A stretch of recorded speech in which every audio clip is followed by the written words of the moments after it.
Jury nullification is the last line of defense and can turn around even the worst situation. In 1843, a man named Jerry escaped slavery in Missouri and made his way to New York. His birth name was William Henry, and he was 40 years old. He lived free in Syracuse for 8 years before he was arrested in 1851 under the Federal Fugitive Slave Act. Syracuse was an abolitionist hotspot, the great central depot of the Underground Railroad.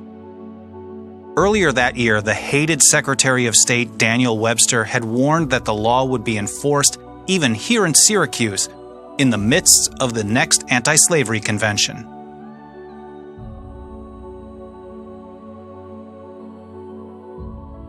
Jerry's arrest was considered a message from the federal government that it would aggressively enforce the locally unpopular law.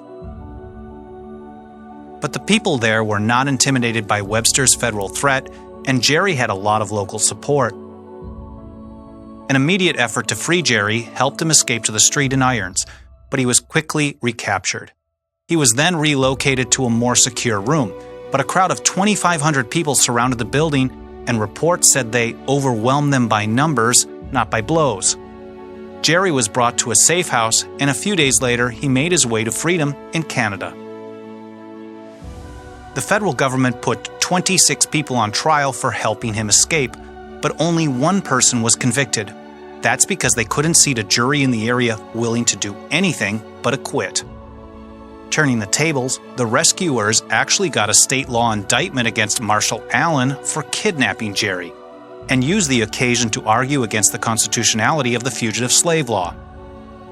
While Allen wasn't sent to prison either, the entire episode shows how people used various tools to block the practical effect of the pro-slavery federal act in Syracuse.